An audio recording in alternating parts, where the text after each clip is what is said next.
Hello everyone from Chelsea Fan TV. My name is Alex. I'm outside Stamford Bridge after a 4-0 win against Father. Father, what are you doing? Go on, turn the camera, turn the camera.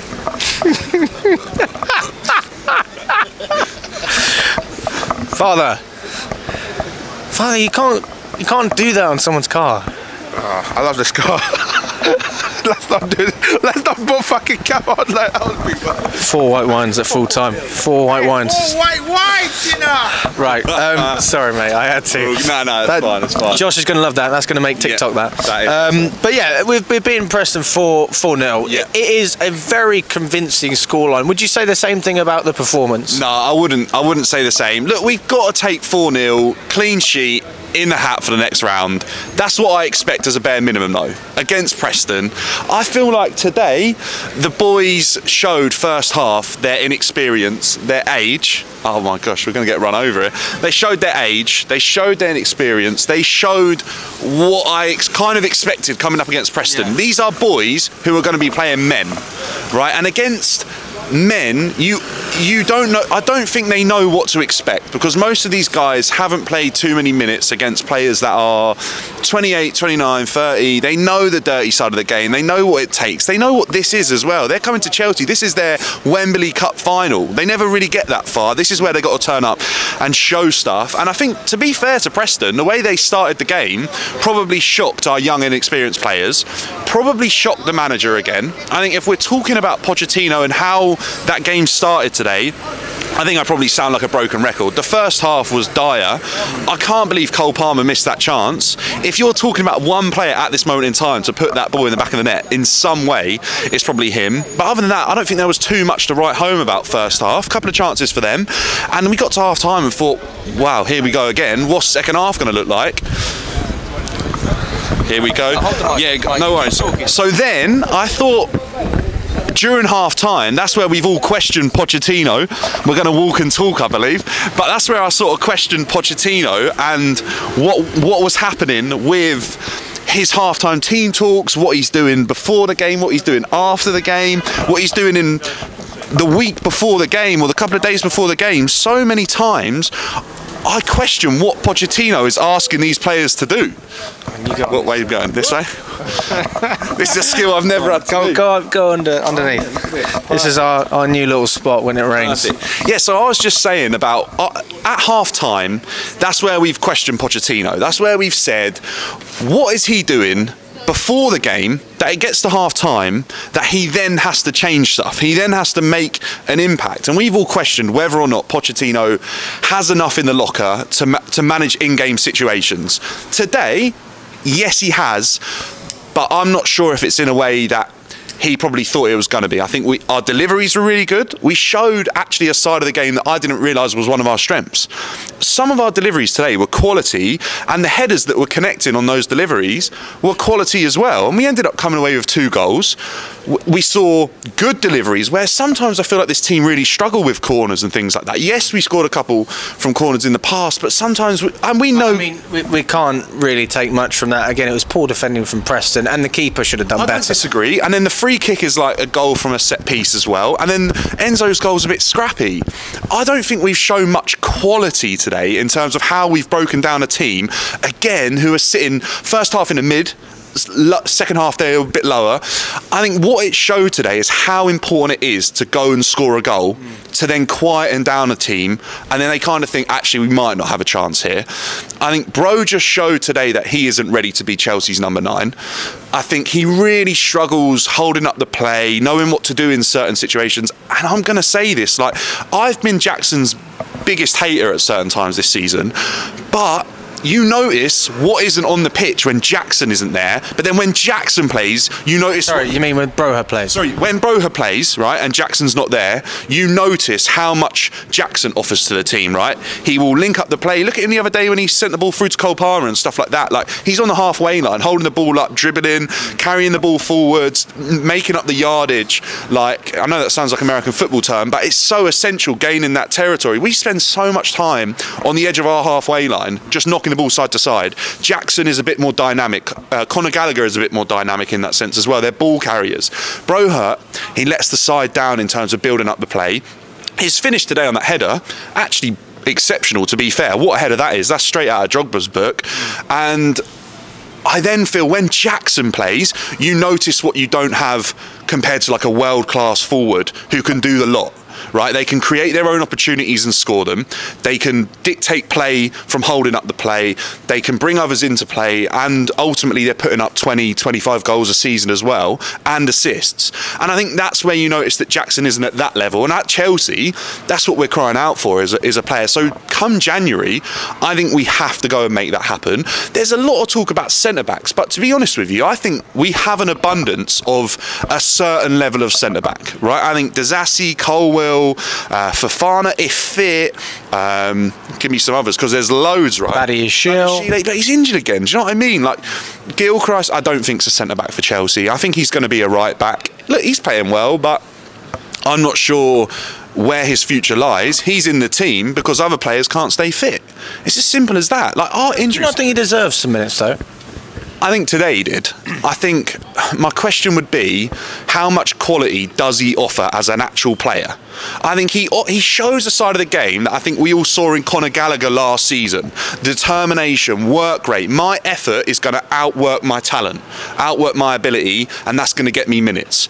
This season, I think Conor's gone on to another level. So how do we know if Alfie's not going to do the same, right? So give him minutes. I don't think the right thing to do is go and loan him out straight away. I think Lewis Hall thought, look, let me go and get minutes up at Newcastle, and he's barely had them. And I don't think that was the right move for him. So I think Alfie's probably going to look at that and go, actually, let me stick around. Poch likes me. We saw Alfie in pre-season. Like, Poch likes the look of you. I'd stick around. Poch has got a really good record for bringing youngsters through if he likes the look of them. I just feel that going forward, we have to be looking at players who have a better level of quality and a higher ceiling than Alfie Gilchrist might do as a right back. We have to be looking. Reece James is our right back. I think Gusto could be a great replacement. He's doing really well out on the left, but right now we just haven't got players fit to even put players in their right position, and that's where I can't knock Poch. The rotation is being forced on Pochettino. I don't think this is his choice, bar your likes of like Mudryk or Madueke. Do you know what I mean by that? Like, he has to choose between only a very few amount of players, because look, Nkunku's now injured in training, Badashile's not fit, Agachukwu injured again, apparently Chilwell's back, but how long's he going to be back for? These players come back for 2-3 weeks and we don't know what we're looking at. Tuesday night, what is it, the same squad again? I just don't know. But 4-0 clean sheet in the hat for the next round. I don't think we can moan too much at that, but I keep leaving the bridge feeling like we could do so much more. It's going to be a rocky road. I think if you listen to the people that have been around here long enough, and people that have been in and around football where they've seen inexperienced teams, we've not had it too much at Chelsea. These players also don't really know the club. We got rid of everyone who knew the club, right? So it's just building that back up, building the rapport with the fans, learning what this club's about, and that is going to take time. And I think we're seeing that. We're getting results here and there, and we can't actually underestimate how important it is for 21, 22-year-olds, 19-year-olds to go out there today, actually get shocked in the first half by playing against men, and then turning up and going and winning the game 4-0. At least they did that. You know, we could have lost that. It weren't too long ago. Bradford put 4 past us. Do you know what I mean? It wasn't that long ago in terms of where we're about 9 years ago. Yeah, but look, that's like a recent upset. So like, we've all seen that happen. You know, like, you get other people that will come on and talk about upsets in the past and years gone by. Like, we know cup upsets can happen, and at half time, that's the sort of game that comes back to your memory, thinking, hang on, where does this go at half time? Is there enough on the bench to change things? Has the manager got enough tactical awareness and knowledge and intuition to make something different happen? Thank you very much, mate. Always a pleasure. Absolute pleasure. Ahmed, if you just want to jump in, my friend, go on, see if you can jump over the wire. What did you think about today? So I thought overall in the first half we were really poor. I think Broya was, really poor with regards to holding up the ball. I thought, in terms of general play, I didn't see much with us in terms of building up play.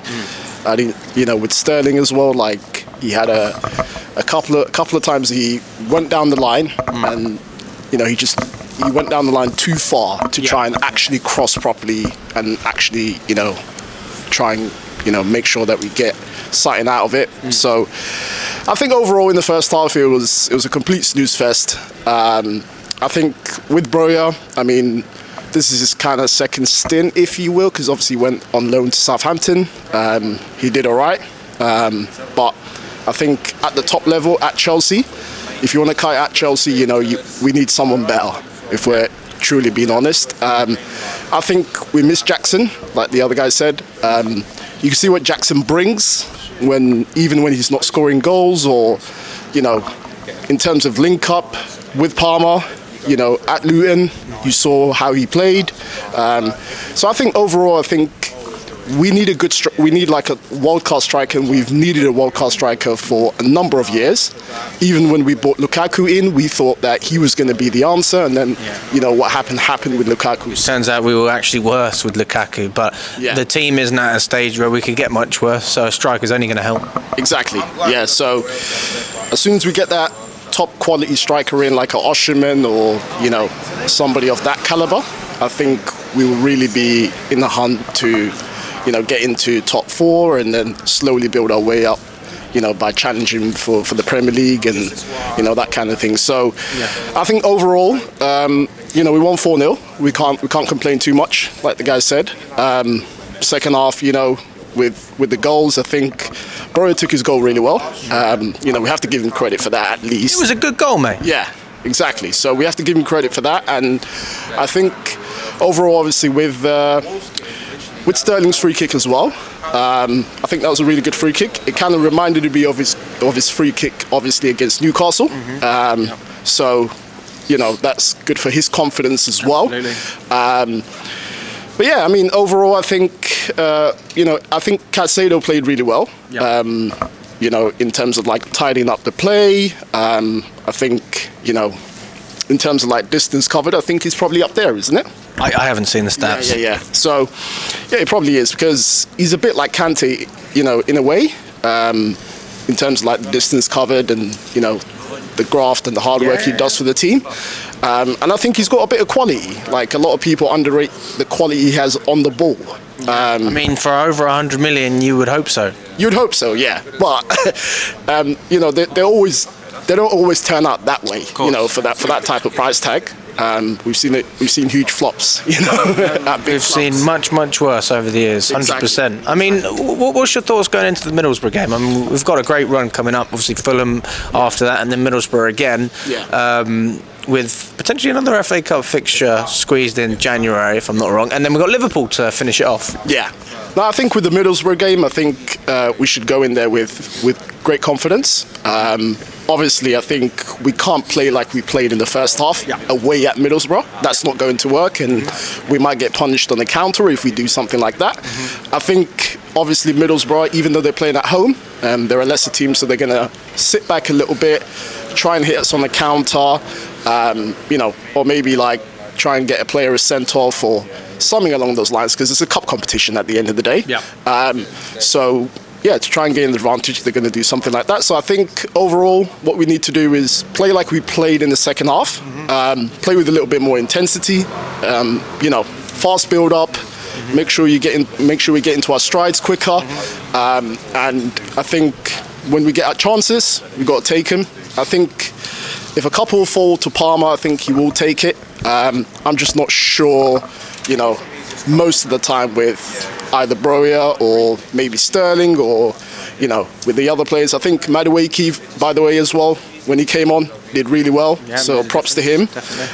So I think he should start, to be honest. We're not in Europe, and, you know, we've obviously got the FA Cup and the Carling Cup to go, and we're not going anywhere in the Premier League. So we might as well give these competitions a go, and I think, you know, got to try and win a trophy, man. Exactly, absolutely. I want to. I mean, we're still in the FA Cup as well, so you know, why not push for both? Exactly. I want the day out in Wembley. So yeah. So I think Madueke should be playing a lot more as well. I think obviously at the start, you know, Pochettino had an issue with him at Tottenham, I heard, and you know, obviously he went to PSV. Of course, we all knew how well he did over there, and then obviously we brought him in, and then obviously he wasn't playing for a while. And yeah, eventually, you know, when Pochettino bit his tongue and brought him into the team, you know, the type of quality that he has, you know.